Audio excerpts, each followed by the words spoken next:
1759, Petit Étienne, le fils du grand chef des Wendat de Lorette, nous raconte qu'ils ont traversé la rivière Saint-Charles au premier coup de feu entendu pour se joindre au combat. Les Autochtones et la milice, qui est composée de tous les hommes entre environ 16 et 60 ans, se rendent aux plaines d'Abraham jusqu'aux alentours du Parc des Braves. La bataille est perdue. Les Lorettains se replient chez eux. Ils cachèrent leur avoir dans les bois et, vers minuit, ils se mirent en marche vers la rivière Jacques-Cartier sous la demande de Vaudreuil. Ils passeront l'hiver à Cap-Santé. Nicolas Anénorac, l'ancêtre des Sioux, ferait partie de ceux qui mourront pendant le périple, selon l'inscription du 11 février 1760 au registre de Cap-Santé. L'automne suivant fut celui où ils se dirigèrent vers Montréal en canot derrière les troupes anglaises, chose qui ne s'est pas faite sans accrochage. La capitulation et le traité de Murray furent produits en septembre 1760. Le traité est reconnu pour permettre aux Autochtones de vivre selon leurs coutumes. Et dans la capitulation, on remarque que quelques détails affecteront les Lorettains. On pourrait souligner, entre autres, la clause permettant aux Canadiens français, mais pas aux Acadiens en fuite, dont les Daigles, de vivre librement. Est-ce que ça aurait eu un impact sur leur choix de s'installer à Lorette? On verra apparaître l'Acadien en fuite Charles Daigle, l'ancêtre des Daigles de Val-Bélair, en 1761, quand il acheta sa terre sur la montagne, là où on a vu les Wendat en 1733. L'octroi dit qu'il venait de la jeune Lorette. Il est possible que l'épidémie de variole ait été un autre facteur dans son choix pour cette région qui était loin de la ville, à la frontière des terres colonisées. Il y avait aussi la clause qui semble refuser la permission d'envoyer de nouveaux missionnaires sur les terres des Autochtones.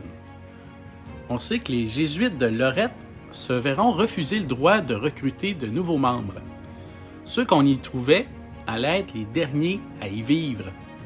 Rappelons-nous qu'ils étaient seigneurs de plusieurs territoires et missionnaires de Lorette. Ce refus engendrera donc la perte, à la fin du siècle, de leurs biens et territoires, dont Sillery et Saint-Gabriel avec ses Lorettes, au profit de la couronne britannique. La fin du 18e siècle nous donnera beaucoup de détails sur la vie des familles du coin. Le registre d'église, qui peut être consulté à ce jour, a été créé en 1761 et nous renseigne sur les familles qui évoluaient autour de la mission. Dans ces années, on peut d'ailleurs y voir apparaître les quelques premiers mariages entre Canadiens français et Wendat de Lorette, la majorité concernant des épouses canadiennes françaises. Du côté des actes notariés, on trouvera graduellement quelle était l'occupation des habitants autre que celle de cultivateurs. Ainsi, la recherche de Mario Lucier, un enseignant en histoire, a permis de trouver quelques indices sur la vie des habitants de Lorette. Le tableau ici nous montre que le village comptait des fariniers, forgerons, charpentiers, meuniers, écuyers, notaires et arpenteurs. Les terres de Wendat sur la montagne ont été éventuellement vendues à des Canadiens français qui commenceront à former la communauté de la montagne à Bonhomme, celle de Val-Bélair. Puis, juste à côté, sur le flanc de la même montagne, on peut voir en 1787 que les Autochtones ont commencé à utiliser quelques emplacements aux 40 arpents.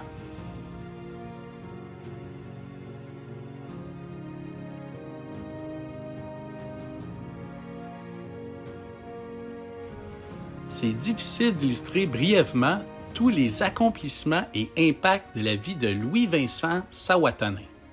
Un livre complet pourrait lui être dédié. Disons d'abord qu'il est un des premiers Autochtones à être envoyé étudier au collège Dartmouth avec Sébastien Saranès et qui a gradué en 1781. Ses connaissances acquises feront de lui un interprète et enseignant qui changera le cours de l'histoire. Il s'agit ici, si vous vous rappelez bien, du fils de Vincent Aton-Chiwan et Marguerite Bergevin, pour qui l'enregistrement du mariage à Lorette était inscrit au registre de Charlebourg.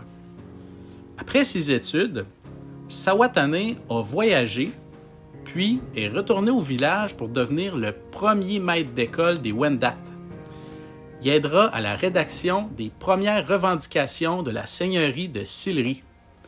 À la disparition des Jésuites, il devint résident du presbytère et avait la responsabilité de faire l'enseignement, en bonne partie catéchique, aux jeunes autochtones. Son éducation a eu un impact sur l'avenir de la mission.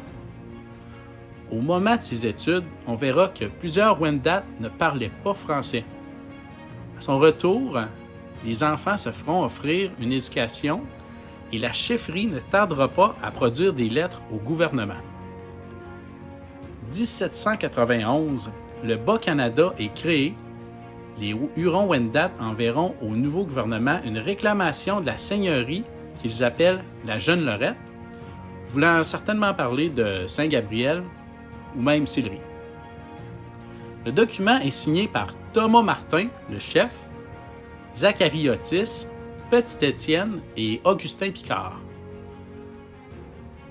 La demande sera réfutée par le Séminaire de Québec, eux rétorquant que les Hurons ne possèdent pas un pouce de la dite seigneurie. Ils réitèrent la demande en 1798 en nommant Sillery et en citant sa superficie de 1 lieue par 4, ce qui confirme l'objectif de la demande de départ. Cette dernière lettre semble porter l'écriture de Louis Vincent. Il semble donc que les Wendat aient conservé une certaine connaissance de ce qui leur avait été attribué il y avait de cela plusieurs générations. On disait donc que les Jésuites étaient seigneurs de Saint-Gabriel et Sillery. Leur possession ne s'arrêtait pas là, il y avait aussi une dizaine de seigneuries supplémentaires. À la fin du siècle, ils étaient en train de disparaître car on ne leur permettait plus de recruter de nouveaux membres depuis le régime anglais. Dans les 1790, il ne subsistait que les pères Cazot et Giraud de Villeneuve en fin de vie et ont vu une transition s'effectuer. Le 11 novembre 1793, la majorité des Wendat et Canadiens français demanderont ensemble à ce que la chapelle de la Jeune Lorette soit utilisée et agrandie pour constituer une paroisse officielle, les détachant de Charlebourg. La demande sera refusée, mais en octobre 1794, Joseph Paquette, qui n'était pas jésuite et récemment arrivé, signe l'inhumation d'une Canadienne française au cimetière Huron. Il se décrit comme étant curé de la Jeune Lorette. La pétition nous démontre qu'à ce moment de l'histoire, l'église de la Jeune Lorette, au bon vouloir des citoyens, a passé proche d'être utilisée à la fois pour la mission des Autochtones et la paroisse des Canadiens français, un peu comme au temps de Sainte-Foy. La pétition de 1793 nous renseigne aussi sur l'état du langage au village Huron. On y lit que Louis Monique interprète les clauses mot à mot en langue huronne au chef signataire de l'acte en présence des membres du village.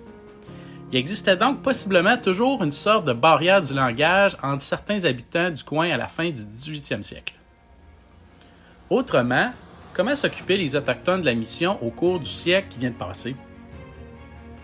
Chez les Wendat, j'ai l'impression que la tradition de chasse hivernale a perduré jusqu'à la Jeune Lorette, en quelque sorte, car il existe des récits de chasse au caribou des bois chez les Gros Louis, quelques autres chez les Sioux au lac des Neiges au cours du 19e siècle, plus ou moins.